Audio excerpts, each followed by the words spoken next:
وبركاته.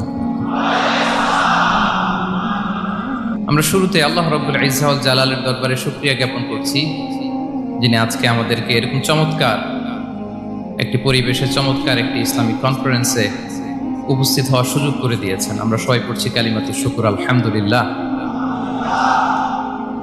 সম্মানিত সুধী, আমরা এই পৃথিবীতে খুব অল্প একটা সময়ের জন্য, একটা ট্রানজিট পিরিয়ড কাটানোর জন্য বেসিকলি আমরা এই পৃথিবীতে এসেছি। আমরা কি চিরকাল এই পৃথিবীতে থাকবো বলেন তো?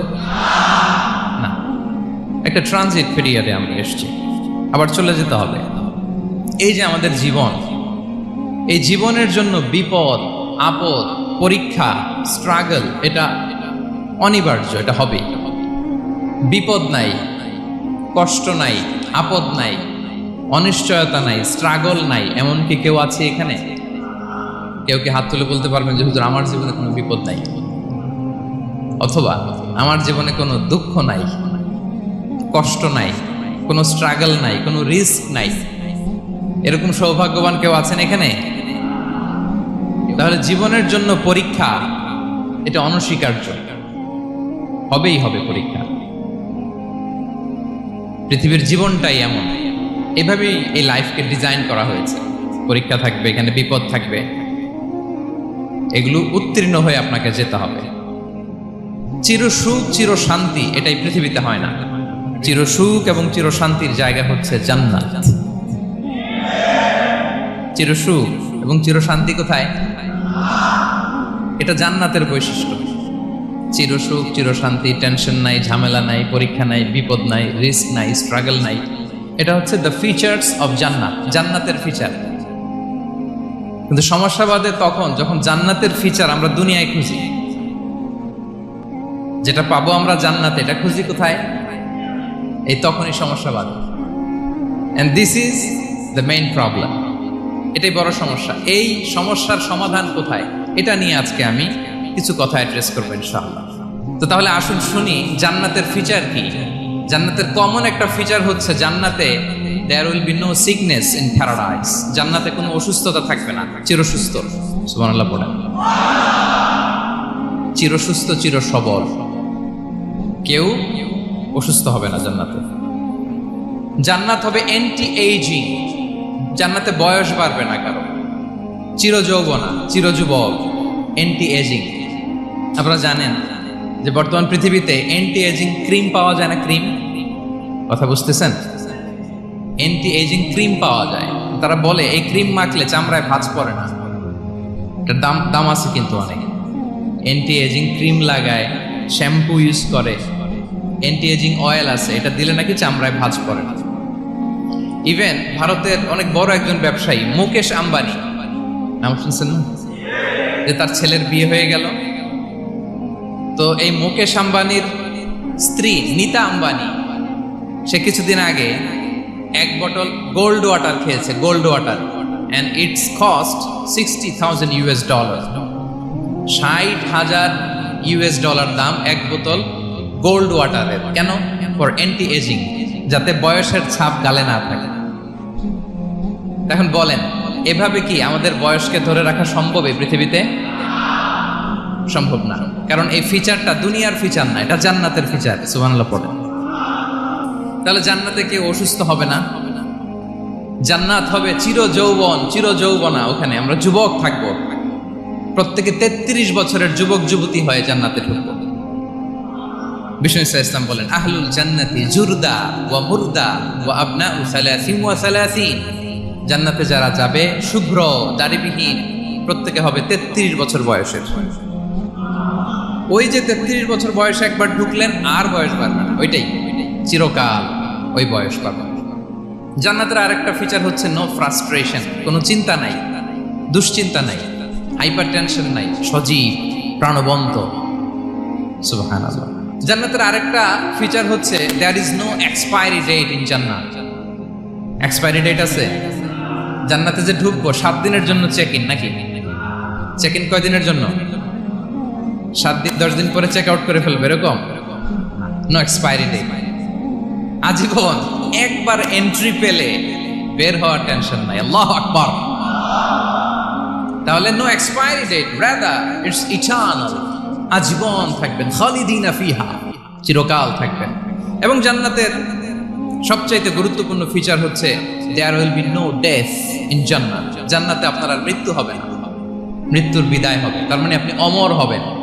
তাহলে আপনি চির সুস্থ, চির সবল হবেন জান্নাতে, চির যুবক থাকবেন, প্রাণবন্ত থাকবেন, আপনি অমর হবেন, আপনি জান্নাতে মরবেন না। জান্নাতীরা যখন জান্নাতে যাবে, ফেরেশতারা ডেকে বলবে, ইয়া আহলাল জান্নাতি ইন্না লাকুম আন তাসিহু ফালা তাসকামু আবাদা। জান্নাতীরা চিরকাল সুস্থ থাকবা, অসুস্থ হবা না।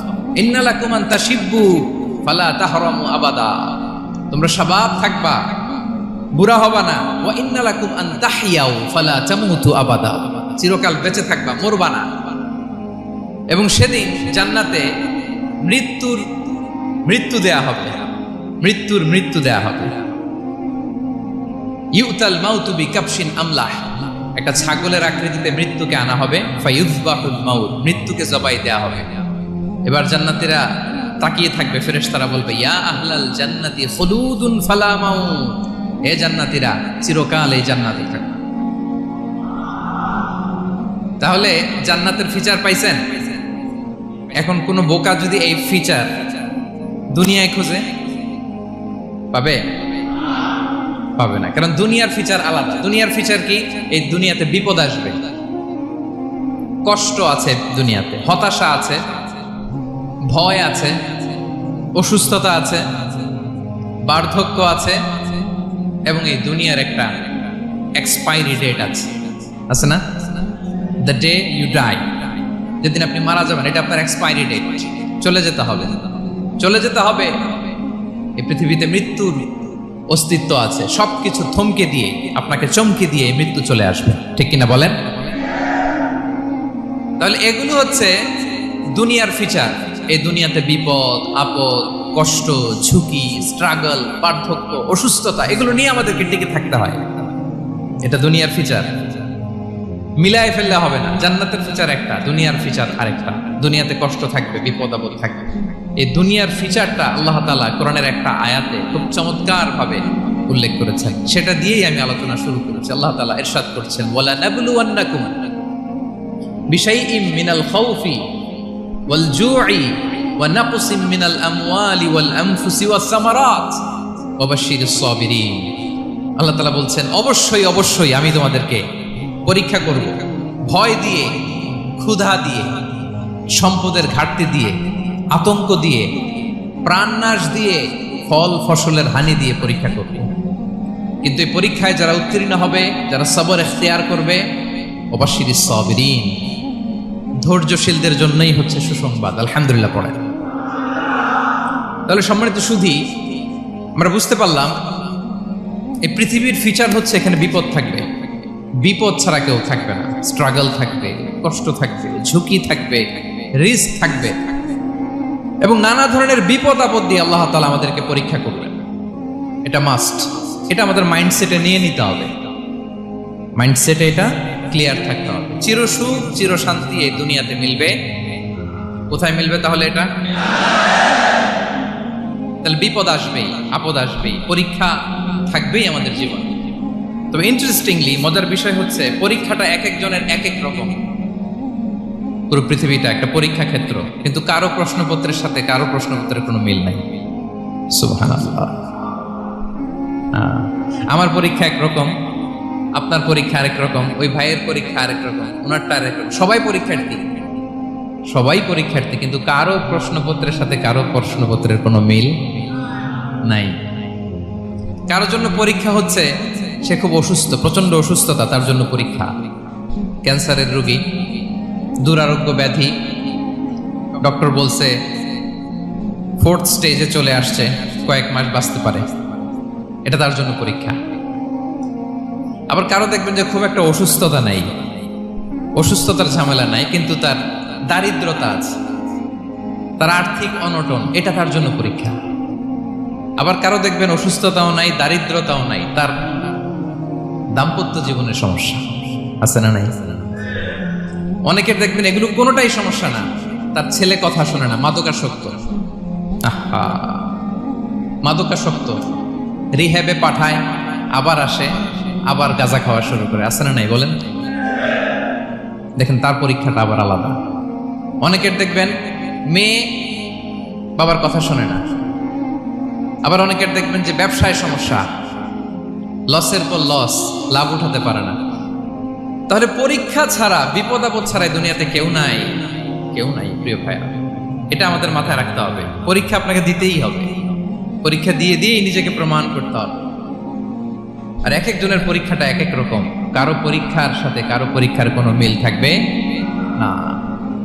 তো মাঝে মাঝে আমরা এটা ভুলে যাই। আল্লাহ তাআলা কালামে পাকে রিমাইন্ডার দিয়ে আমাদেরকে স্মরণ করিয়ে দিতে চান যে এই পৃথিবীতে আসলে তোমরা এসেছো পরীক্ষা দিতে। এটাই জীবনের বড় বাস্তবতা। আমাদের জীবনে যত হতাশা, আমাদের জীবন নিয়ে যত অভিযোগ, আমাদের মনে যত কষ্ট, আমাদের হৃদয়ের ভেতরে যত অস্থিরতা, তার মূলে হচ্ছে এই সমস্যা যে আমরা ভুলেই গেছি আমরা পরীক্ষা দিতে আসছি।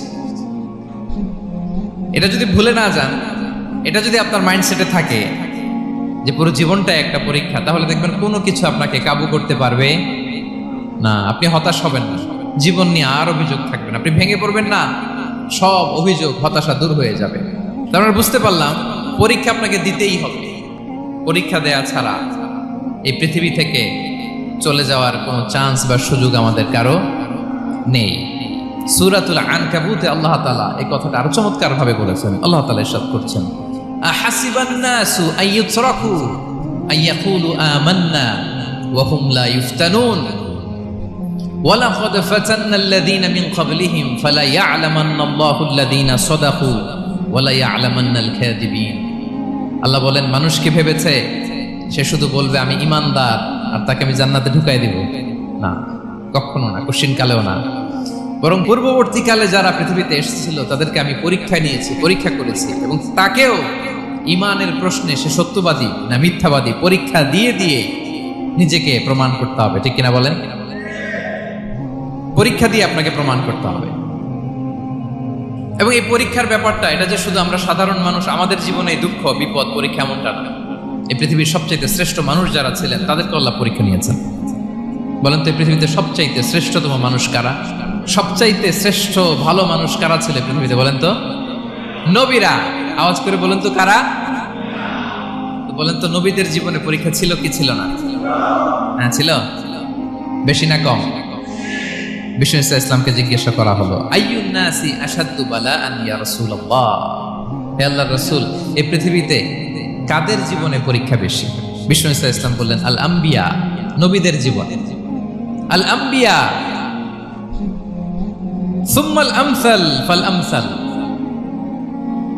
সবচাইতে জীবনে পরীক্ষার সম্মুখীন সবচাইতে বেশি হয়েছেন নবীরা। তারপরে নবীদের পরবর্তী অবস্থান যাদের, সিদ্দিকিন যারা, সোহাদা যারা, সলিহিন যারা, আল্লাহওয়ালা যারা, তাদের জীবনে পরীক্ষা বেশি। ইউবতালার রাজুলু আলা হাসাবি দীনি, ব্যক্তির দিনদারি যত বেশি তার জীবনে আল্লাহর পরীক্ষাও তত বেশি। আপনি আল্লাহওয়ালা হবেন, আপনার জীবনে পরীক্ষাও অনেক বেশি। এজন্য ইমানদার হওয়া যেমনি মর্যাদার, ইমানদারের জীবনে পরীক্ষাও হবে অনেক বেশি। এবং পরীক্ষা যত বড়, খেয়াল রাখতে হবে, মন খারাপ করার কোনো সুযোগ নেই। পরীক্ষা যার জীবনে যত বড়, সেটাতে সফল হতে পারলে ওটার প্রতিদানও বড়। পরীক্ষা যত বড়, এটাতে সাকসেস হইতে পারলে এটার রিওয়ার্ডও তত বড়। বিষ্ণু ইসলাম বলেন, ইযামুল জাযাই মা'a ইযামিল বালা, বালা যত বড় জাযাও তত বড়, প্রতিদানও তত বড়। কারণ নবীদের জীবনে যদি খেয়াল করেন দেখবেন, যেই নবীর জীবনে পরীক্ষা যত বেশি সেই নবীর জীবনে সফলতাও তত বেশি।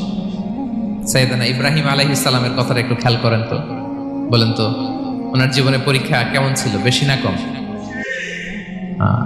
ওনার জীবনের পরীক্ষা থেকেই তো আমরা এই শব্দটা ব্যবহার করি, আমরা বলি অগ্নি পরীক্ষা। কি বলি? মানে আগুনে নিক্ষেপ করা হয়েছে সাইয়েদনা ইব্রাহিম আলাইহিস সালামকে, তাও স্বাভাবিকভাবে না, উলঙ্গ করে, নেকেট করে ওনাকে অপমানিত করবার জন্য ওনার গায়ের জামা কাপড় খুলে উলঙ্গ অবস্থায় আল্লাহর খলিল সাইয়েদনা ইব্রাহিম আলাইহিস সালামকে অগ্নিকুণ্ডে নিক্ষেপ করা হয়েছিল। এরকম এক্সপিরিয়েন্স এই অডিটোরিয়ামের ভেতরে আমাদের কখনো হয়েছে? তাইলে সাধারণ মানুষের জীবনের পরীক্ষা আর নবীদের জীবনের পরীক্ষার মধ্যে পার্থক্য আছে না নাই? ওই পরীক্ষায় উনি পাস, পাশ করে ফেললেন। 86 বছর পর্যন্ত আল্লাহর কাছে দোয়া করলেন, আল্লাহ আমাকে একটা নেককার সন্তান দাও। আল্লাহ সন্তান দেয় না। 86 বছর পরে আল্লাহ তাআলা সাইয়েদনা ইব্রাহিম আলাইহিস সালাম এবং হাজারের ঘরকে উজালা করে সন্তান দিলেন। সাইয়েদনা ইসমাঈল আলাইহিস সালাম পৃথিবীতে আসলেন। কত বছর বয়সে? 86 বছর বয়সের এখানে কেউ আছেন? হ্যাঁ, আছি আমরা? কেউ নাই। 86 বছর বয়সে প্রথম সন্তান পেয়েছে। তাদের ঘরকে উজালা করে আল্লাহর নবী সাইয়েদনা ইসমাঈল আলাইহিস সালাম আসলেন। এবার আল্লাহ বললেন, যাও স্ত্রীকে আর এই কলিজার টুকরা সন্তানকে, থাকো তো প্যালেস্টাইনে, প্যালেস্টাইন থেকে ১,৫০০ কিলোমিটার দূর দ্য ব্যারেন ল্যান্ড, ওই মক্কার ধুধুমরু প্রান্তরে রেখে আসো, যেখানে কেউ নাই, মানুষ নাই, গাছ নাই, পাখি নাই, পানি নাই, যাও রেখে আসো। আচ্ছা বলেন তো, ৮৬ বছর পরে যে লোকটা সন্তান পেল, বুঝে শুনে উত্তর দিয়েন, ৮৬ বছর পরে যে লোকটাকে আল্লাহ তাআলা সন্তান দিল, তার হৃদয়ে ওই সন্তানের জন্য মায়া বেশি না কম? এমনি তো আমাদের প্রথম সন্তানের হিস্ট্রিটা একটু খেয়াল করেন তো। প্রথম আমাদের যে মেয়ে হয়েছিল বা যাদের ছেলে হয়েছিল, তার প্রতি আদর, সোহাগ, দরদ, ভালোবাসা, আহ্লাদ কত ছিল। আর ৮৬ বছর বয়স আল্লাহ তাআলা ওনাকে সন্তান দিলেন, দিয়ে বললেন, যাও হাজারকে আর ইসমাঈলকে মক্কার ধুধুমরু প্রান্তরে রেখে আসো। আল্লাহ তাআলা বলতে দেরি, চলে যেতে দেরি নাই, মুহূর্তে উনি রওনা হয়ে গেলেন। সুবহানাল্লাহ বলবেন না? রেখে আসলেন মক্কার ধুধুমরু প্রান্তরে। এবার আল্লাহ বললেন, যাও রিটার্ন ব্যাক টু প্যালেস্টাইন, প্যালেস্টাইনে চলে যাও। চলে গেলেন, হৃদয়টা ভেঙে খান খান। অনেক বছর পরে আল্লাহ তাআলা আবার অনুমতি দিলেন, যাও এবার ছেলেকে দেখে আসতে পারো, যাও প্যালেস্টাইন থেকে আবার মক্কায় যাও। সাইয়েদনা ইব্রাহিম আলাইহিস সালাম প্যালেস্টাইন থেকে আবার ১,৫০০ কিলোমিটার পথ পাড়ি দিয়ে, এখনকার মতো ফ্লাইটে যায় না, গাড়িতেও না, উটে করে, কিসে করে। উনি যে কতবার মক্কা থেকে ফিলিস্তিন এসেছেন আর গিয়েছেন, ইয়ত্তা নেই, হিসাব নাই। গেলেন, এবার ছেলেটা হাঁটতে পারে, দৌড়াতে পারে, একটু একটু কথা বলতে পারে, আব্বু আব্বু ডাকতে পারে। কেমন মায়া লাগে বলেন তো? মায়া ভালোবাসায় যখন টইটম্বুর, ঠিক ওই মুহূর্তে আল্লাহ বললেন, ছেলেকে জবাই করো, জবাই করো ছেলেকে। আল্লাহ তাআলা বলতে দেরি করেছেন, আল্লাহর আদেশ পালনে 1 সেকেন্ডও তিনি দেরি করেন নাই। ছুরি চালালেন, জান্নাত থেকে দুম্বা নিয়ে আসা হল। এভাবে আল্লাহর নবী ইব্রাহিম আলাইহিস সালাম ওনার জীবনের প্রতিটি ক্ষেত্রে যেখানে আল্লাহ তাআলা ওনাকে পরীক্ষা নিয়েছেন, উত্তীর্ণ হয়েছেন। এবং দেখেন ওনাকে আল্লাহ তাআলা কি উপহার দিলেন। আল্লাহ তাআলা ওনাকে খলিলুল্লাহ উপাধি দিলেন, আল্লাহর বন্ধু। সুবহানাল্লাহ বলেন। আল্লাহ তাআলা বলছেন, ওয়া ইযিবতালা ইব্রাহিম রাব্বুহু বিকালিমাতিন ফাআতাম্মাহুন ক্বালা ইন্নী জাঈলুকা লিন-নাসি ইমামা। আল্লাহ অনেকগুলো পরীক্ষা নিয়েছিলেন সাইয়েদনা ইব্রাহিম আলাইহিস সালাম, প্রতিটা পরীক্ষায় সাকসেসফুলি পাস করেছেন, গোল্ডেন এ প্লাস। আল্লাহ বলেন, ইন্নী জাঈলুকা লিন-নাসি ইমামা, I'm gonna make you the leader for the entire human being. I'm gonna appoint you as a leader for the entire universe. গোটা বিশ্বের জন্য, গোটা মানবতার জন্য আমি তোমাকে লিডার বানায় দিলাম। ইযমুল জাযাই মা'a ইযমিল বালা। পরীক্ষা যত বড়, ওই পরীক্ষায় পাশ করলে ওইটার ফলাফল ও প্রতিদানও বড়। তাহলে দেখেন প্রিয় ভাইরা, সাইয়েদনা ইব্রাহিম আলাইহিস সালামের জীবনে পরীক্ষার কোনো শেষ ছিল না। আমি আপনি কোথায়? আল্লাহর খলিলের জীবনে যদি এত পরীক্ষা থাকতে পারে, আমি আপনি কোথায় বলেন তো? এবার বলেন, সাইয়েদনা মূসা আলাইহিস সালাম, ওনার জীবনে তো কোনো পরীক্ষার ছিল না। হ্যাঁ, গুণে শেষ করতে পারবেন? জন্মটাই তো হয়েছে পরীক্ষার মধ্য দিয়ে। মিশরের ছেলে সন্তান হইলে ফেরাউন বলছে জবাই করো, ওনার মা এরকম সিন্ধুকে করে ভাসায় দিলেন নীল নদীতে। আল্লাহু আকবার! কি একটা রোমাঞ্চকর পরিস্থিতির মধ্য দিয়ে আল্লাহ তাআলা ওনাকে বাঁচালেন। সুবহানাল্লাহ। জন্মই হয়েছে পরীক্ষার মধ্যে দিয়ে। বড় হইলেন, ফেরাউনের ভয়ে দেশ ত্যাগ করলেন, মিশর থেকে মাদিয়ান। আবার আল্লাহর আদেশে যখন ফিরে আসলেন, আবার ফেরাউনের সাথে তর্ক বিতর্ক, যুদ্ধ। একটা রাত আল্লাহ নবী মূসা আলাইহিস সালাম শান্তি মতো মিশরে ঘুমাতে পারে নাই। একটা রাত শেষ পর্যন্ত এই ফেরাউন মূসা আলাইহিস সালামকে ধাওয়া করেছে। ফেরাউনের ধ্বংসের আগ পর্যন্ত সে মূসা আলাইহিস সালামকে ধাওয়া করেছে। তার মানে মূসা আলাইহিস সালাম এই বিপদ আপদ পরীক্ষা এগুলো থেকে মুক্তি পান নাই। এবার বলেন ঈসা আলাইহিস সালামের কথা, ওনার জীবনে তার পরীক্ষা ছিল না? কি পরীক্ষা ছিল? হ্যাঁ, আল্লাহু আকবার। Same scenario goes to the biography of every messenger in the world. পৃথিবীর সব নবীর ক্ষেত্রে একই ঘটনা ঘটেছে। সাইয়েদনা ঈসা আলাইহিস সালাম দাওয়াত যখন দিলেন, ওনার বিরোধিতা শুরু হলো, ওনাকে হত্যার ষড়যন্ত্র হলো, ইভেন কি ওনাকে মারার জন্য বনি ইসরায়েলেরা উদ্ধত হলো, জানে বাঁচবার জন্য পালালেন, এক ঘরে ঢুকলেন, চারদিক দিয়ে ঘেরাও করলো, উনি দরজা জানালা লাগাই দিলেন।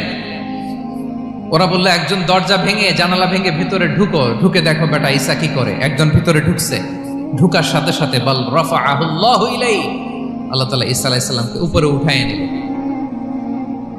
আর যেই লোকটাকে তারা ভেতরে ঢুকালো তার চেহারাকে আল্লাহ তাআলা ঈসা আলাইহিস সালামের চেহারার মতো করে দিলেন। এবার তার বাইরের সাথীরা বলে ঘটনা কি, বেটা ঈসাও বেরোয় না, আমাদের লোকটাও বেরোয় না, সবাই ঢুক। দরজা ভেঙে ভেতরে ঢুকে দেখে ঈসা দাঁড়ায় আছে। বলেন তো এটা ঈসা না মিসা? এটা কি আসল ঈসা? ওমা কতালু ওমা সলাবু ওয়ালাকিন শুব্বিহা লাহুম। আল্লাহ বলে তোমরা আমার নবী ঈসাকে হত্যাও করতে পারো নাই, শুলেও চড়াতে পারো নাই, আমি সেফটি সিকিউরিটি দিয়ে আমার নবী ঈসা আলাইহিস সালামকে আকাশে তুলে নিয়েছি। তাহলে ওনার জীবনও পরীক্ষার শেষ ছিল না।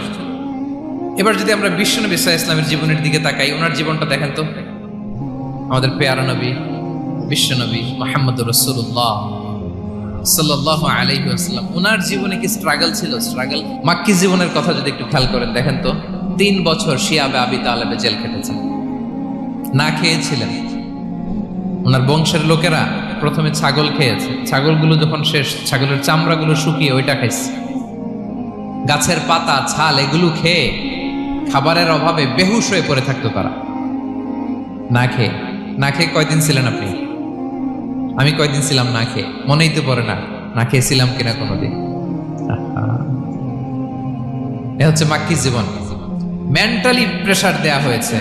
বিশ্বনবীর চাচা আবু লাহাব, তার 2 ছেলে উতবা আর উতাইবা, এদের সাথে বিয়ে দিয়েছিলেন 2 মেয়ের।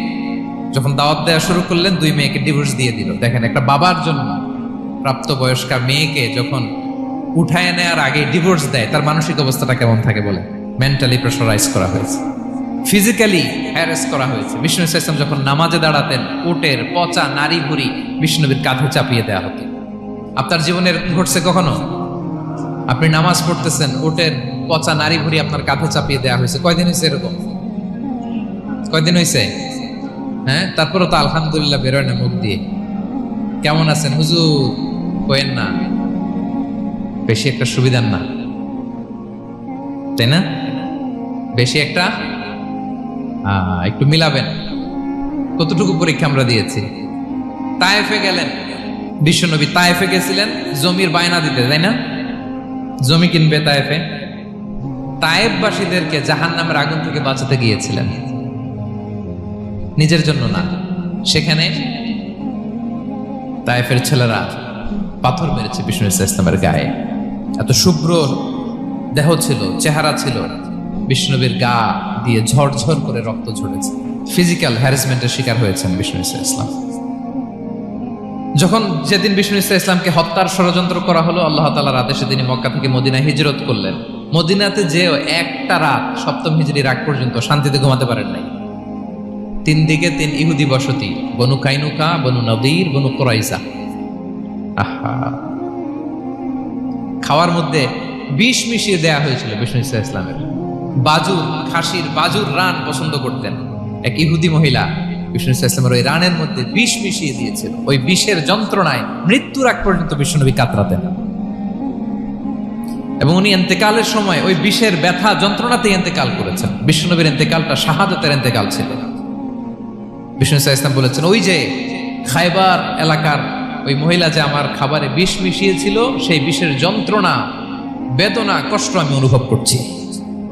খেয়ে না খেয়ে দিন প্রচারের কাজে নিজেকে দিয়েছ বিলিয়ে, তায়েফের কাফিরেরা চিনল না সে আলো, দুষ্ট ছেলেদের পিছু দিল লেলিয়ে, পাথরের আঘাতে ক্ষত বিক্ষত হয়ে সারা শরীর থেকে রক্ত ঝরে।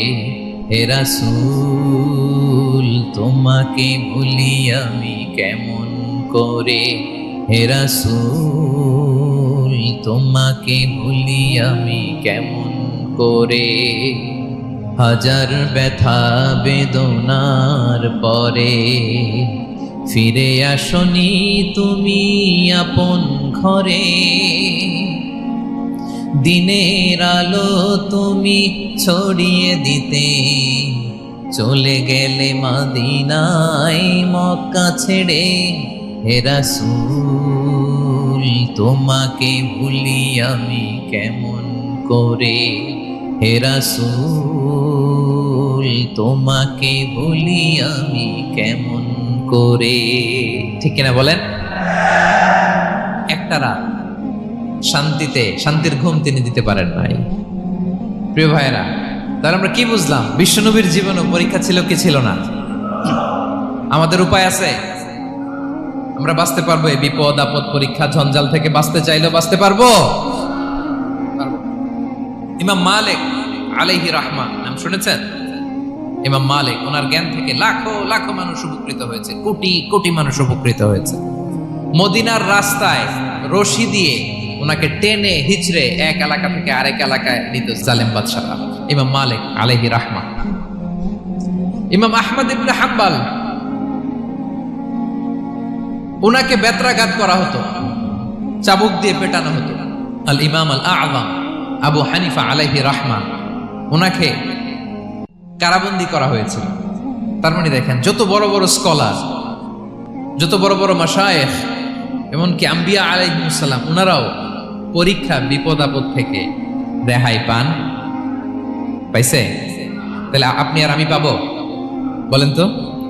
তাহলে এটা আমাদের ব্রেইনে গেঁথে নিতে হবে যে জীবন মানেই এখানে বিপদ থাকবে, পরীক্ষা থাকবে, স্ট্রাগল করে করে আমাকে আগাতে হবে। কেউ আমার জন্য রেড কার্পেট বিছিয়ে রাখবে না। এই জীবনটা বড় জটিল।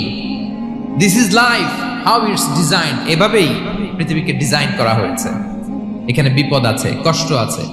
এই পরীক্ষা দিয়ে দিয়ে আপনাকে উত্তীর্ণ হতে হবে। বুঝতে পেরেছেন প্রিয় ভাইরা? নাও দ্য কোশ্চেন আরাইজ, এখন প্রশ্ন হচ্ছে কেন আল্লাহ এই পরীক্ষা নেন? কেন আল্লাহ তাআলা সূরা মুলকে বলেছেন এই পৃথিবী সাজানোর, এই জীবন মৃত্যুর এই খেলা, এর উদ্দেশ্যটাকে আল্লাহ তাআলা স্পষ্ট করে বলেছেন, আল্লাযী খালাকাল মাউতা ওয়াল হায়াতা লিয়াবলুয়াকুম আইয়ুকুম আহসানু আমালা। জীবন মৃত্যু দিয়ে তোমাদের জীবনকে সাজানো হয়েছে এজন্য, যাতে করে তিনি তোমাদের পরীক্ষা করতে পারেন। কি করতে পারেন? তোমাদের মধ্যে কে সৎকর্মে অগ্রগামী, কে কাজে ভালো, আমলে ভালো, এটা দেখার জন্য। বেসিকলি আল্লাহর দেখার প্রয়োজন নাই, আমাদেরকে দেখানোর জন্য এই পরীক্ষার আয়োজন। আমি ভালো করবো না খারাপ করবো এটা আল্লাহ জানে না? তো ওনার পরীক্ষা করা লাগে কেন? কথা বলেন। আমি জান্নাতি না জাহান্নামী এটা আল্লাহ জানেন না? বেসিকলি আমাদেরকে জানানোর জন্য এই পরীক্ষার আয়োজন। কাদেরকে জানানোর জন্য? মানে তুমি জেনে যাও তুমি জান্নাতি না জাহান্নামী। আমি ভালো করেই জানি। একটা ছোট্ট উদাহরণ দিলে বুঝতে পারবেন প্রিয় ভাইয়েরা। ধরেন আল্লাহ তাআলা দুইজনকে সৃষ্টি করলেন। উদাহরণস্বরূপ একজনের নাম আব্দুল্লাহ, আরেকজনের নাম আব্দুর রহমান।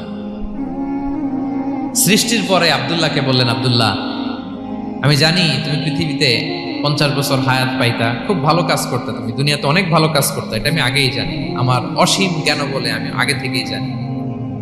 তো যাও, তোমার এইমাত্র সৃষ্টি করলাম, যাও তুমি জান্নাতে ঢুকে যাও, কারণ আমি জানি তুমি জান্নাতি হবে।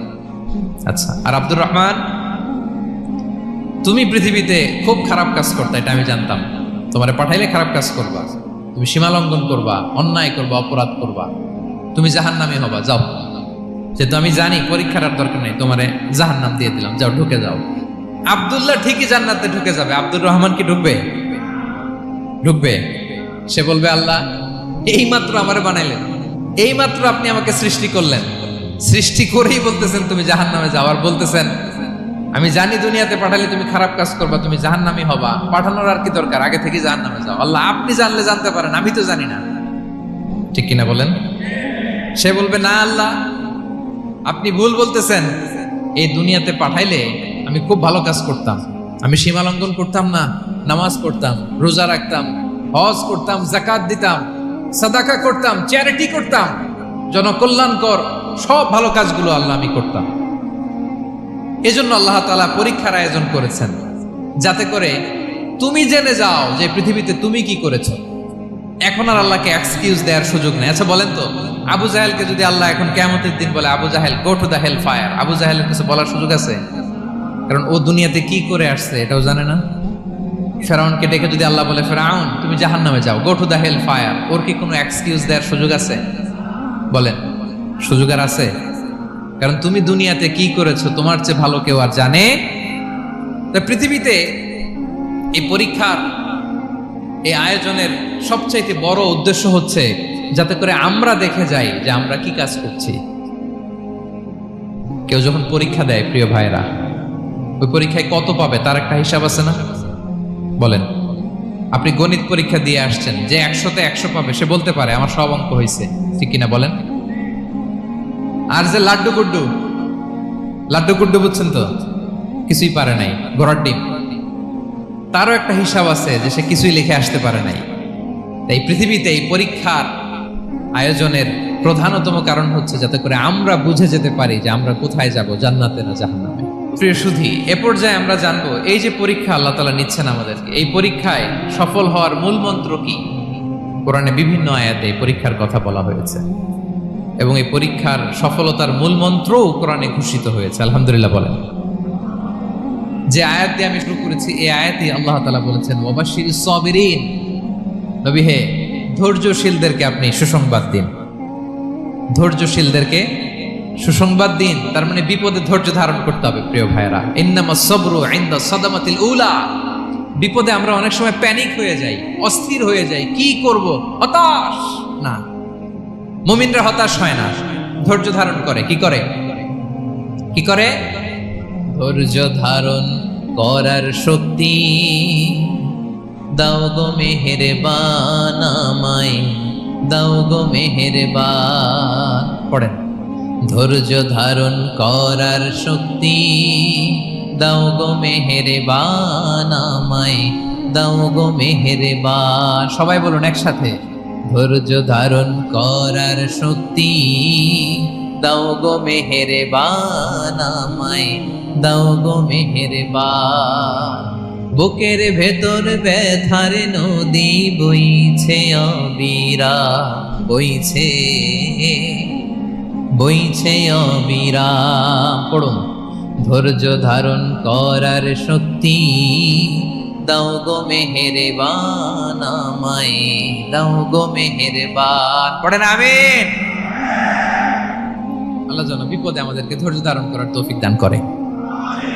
প্রিয় ভাইয়েরা, ধৈর্য এটা এমন একটা গাছ যে গাছের সারা গায়ে কাটা, কিন্তু এই গাছের ফলটা বড় সুস্বাদু।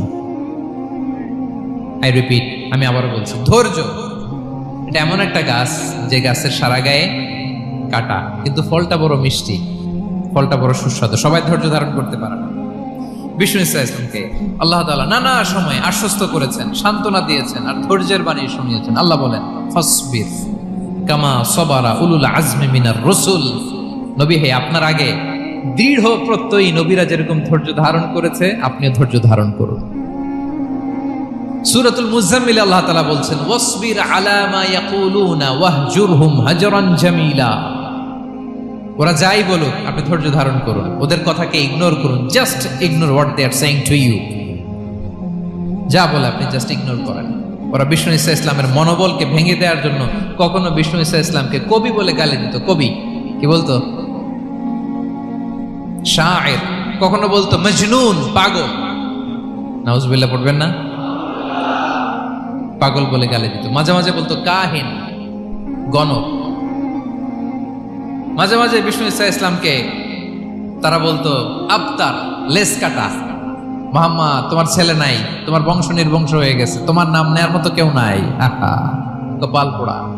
গোটা বিশ্বব্যাপী বিষ্ণু ঈসা ইসলামের সুনাম সুখ্যাতি ছড়িয়ে দিয়েছে কে?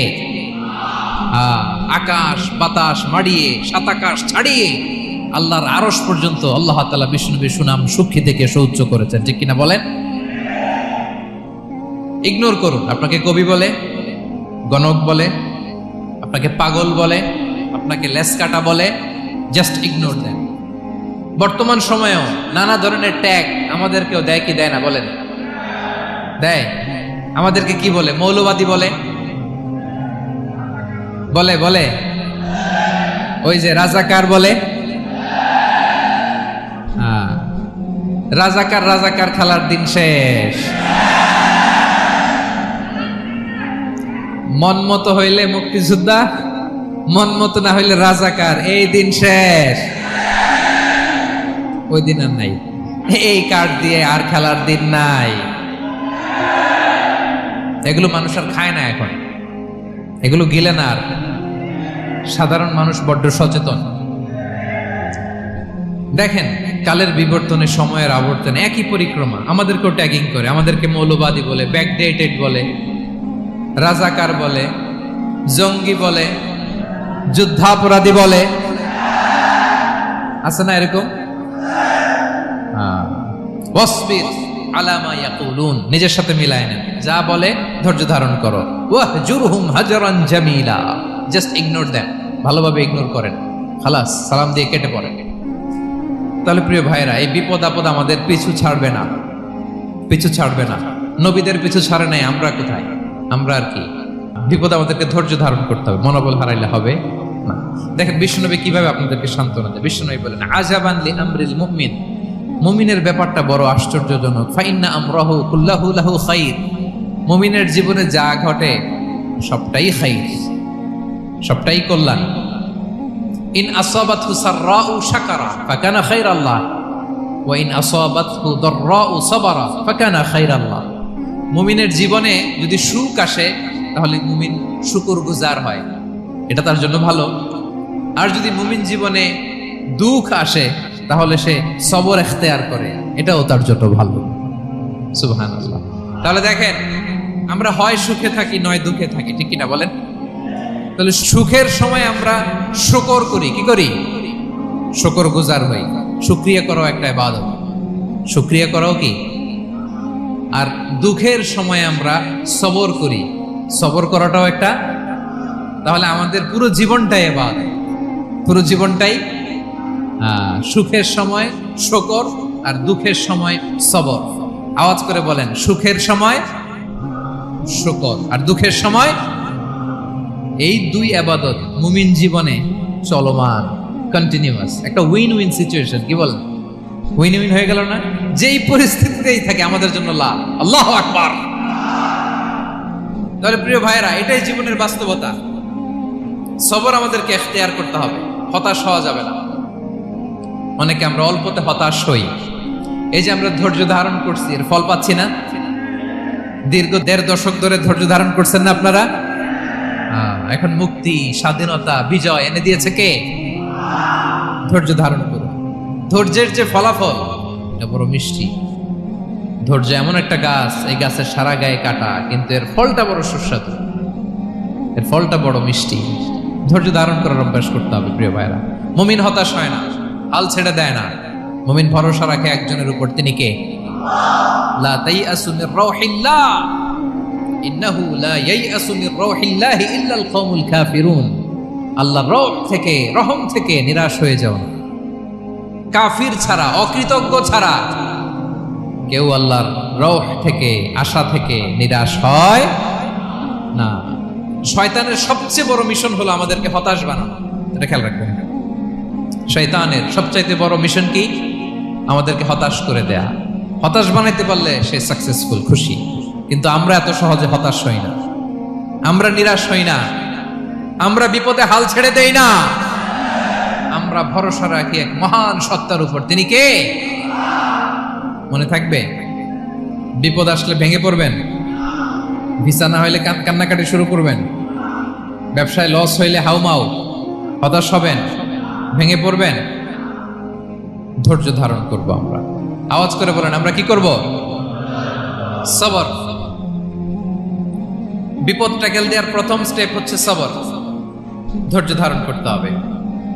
অবশ্যই সাবিরিন, ধৈর্যশীলদেরকে সুসংবাদ দাও। বিপদ থেকে বাঁচার দ্বিতীয় স্টেপ হচ্ছে এই বিপদ থেকে উত্তরণের চেষ্টা করতে হবে, কন্টিনিউয়াস প্রচেষ্টা চালিয়ে যেতে হবে। ওয়াল্লাযীনা জাহাদু ফিনা লানাহদিয়ান্নাহুম সুবুলানা। যারা আমার রাস্তায় চেষ্টা করে, প্রচেষ্টা করে, স্ট্রাগল করে, তাদেরকে আমি পথ দেখিয়ে দেই, সুবুল দেখিয়ে দেই, ওয়ে আউট দেখায় দেই, এক্সিট দেখায় দেই। কোথাও আটকাবেন না আপনি, আপনাকে এক্সিট দেখায় দিবে কে? মালয়েশিয়াতে কেলুয়ার বলে না, কেলুয়ার কি বলে চিনেন? কেলুয়ার মানে কি? এক্সিট। এক্সিট পেয়ে যাবেন, আটকাবেন না আপনি জীবনে কোথাও। 3 নাম্বার, আল্লাহর উপর তাওয়াক্কুল করতে হবে বিপদ আসলে। ওমাইয়া তাওয়াক্কাল আলাল্লাহি ফাহুয়া হাসবুহ।